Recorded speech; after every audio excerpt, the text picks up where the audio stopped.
注意看，中国选手蔡雄雄出国比赛前遭遇黑手，在双方对视环节竟被老外恶意偷袭，重拳爆头，现场失去意识。可肇事者却想光明正大一走了之。不过这种粗鄙的行为反倒引起亚美尼亚赛事方的不满，堵住大门就开始对他们自己的选手拳打脚踢。但这绝非是这群老外的极限。另一个老外趁我们选手不备施展抱摔，随后更是扬言中国选手都是软骨头不堪一击。正所谓10亿青年10亿兵，国耻岂待儿孙平。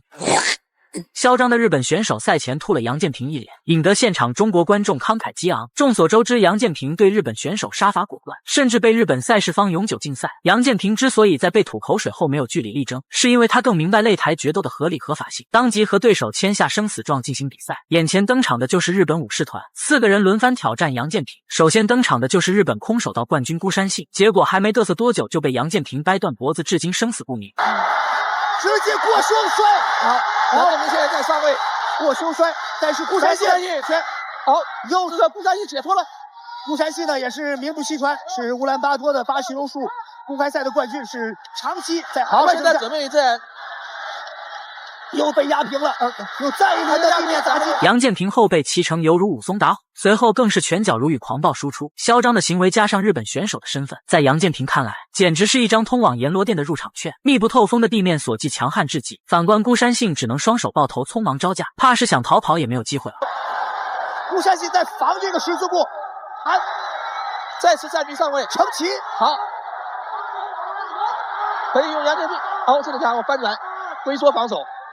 这个顾山信在龟缩防守，在前2次的龟缩防守呢，裸脚，手没有后背裸脚，但是是挂在了下半场，但是我们看不太清楚，到底有。最终杨建平后背裸脚将孤山信打到昏迷。正所谓福无双至，祸不单行。孤山信赛后大言不惭说自己只是感冒状态不好，于是让他的大师哥上山知晓来华复仇。上山知晓赛前嚣张嘚瑟蹦蹦跳跳，完全就是个进化不完全的猴子，简直把我们的擂台当成了马戏团。而正因他如此目中无人的态度，不仅让他命丧于此，杨建平还因为下手太狠导致被日本赛事方终身禁赛。现在双方是拉开了距离来进行积极的试探，这个开局出乎人的意料，没有见到这样的直接飞腿的。杨建平直接进入近决战，主动采取摔法，但是上山知晓的缠斗能力呢也是非常。杨建平又想用手臂十字固了，想你看没有？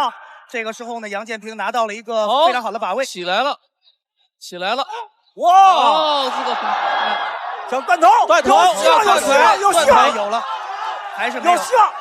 这个时候看到顺势滚翻过来，上山知晓他的这个缠斗的能力还是非常强。但这个时候，只要是杨建平能够把腿挂得再高一点，有没有？看能不能翻过去。如果说是翻过去，可能就要睡着了。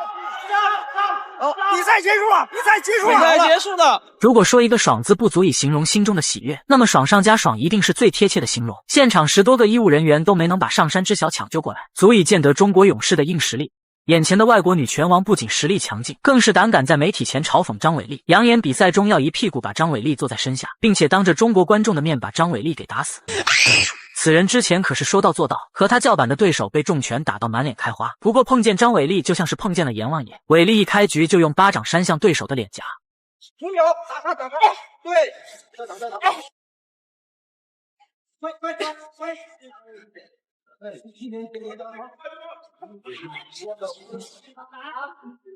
手压那个胳膊，别让他脑袋起来。打头，轻轻的打，可以打了，好，可以了，好，继续打，出来了，腿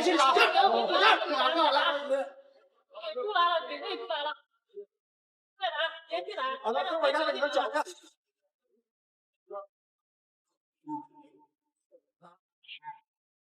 伟丽的肘击势大力沉，密不透风的进攻让现场观众大气都不敢喘。虽然是女子选手的比赛，但比赛的精彩程度完全不逊色于男选手，甚至有过之而无不及。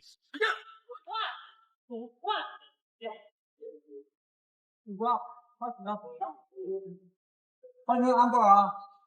打击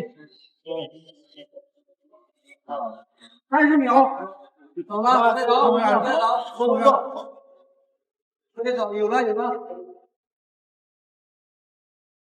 还有20秒，都有了。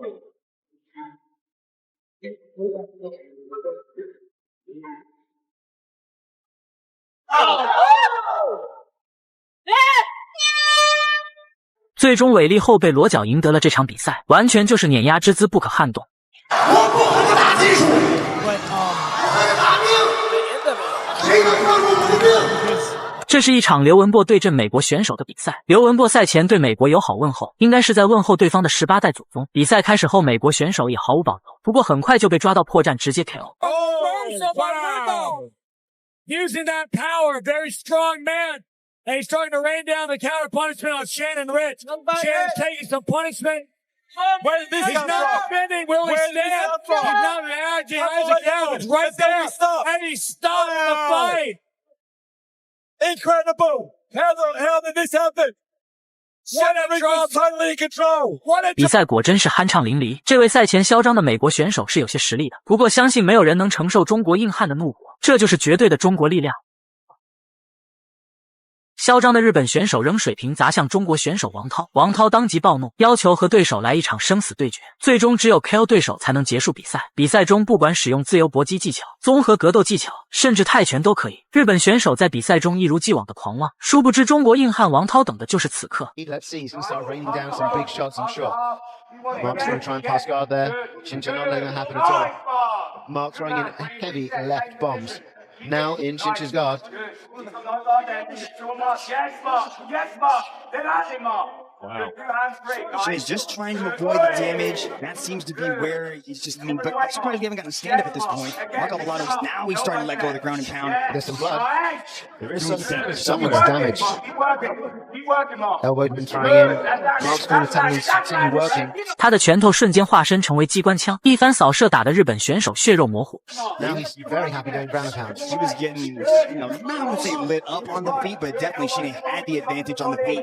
But now on the ground and pound, she's got no answer to this ground and pound problem. He has no offense coming back. He's just basically keeping him in closed guard. And when you 一番拳脚轰炸之后，王涛用手臂死死顶住对手的脖子，一招断气绞杀霸道十足。 gotta open up your guard, you've got to start threatening. 面对外国选手屡次的嚣张挑衅，中国勇士用实力捍卫我们的荣誉和尊严，让5星国旗一次又一次飘扬在国际擂台当中。这一抹中国红是如此耀眼。本期内容到这里就结束了，喜欢的老铁别忘了点赞关注支持一下。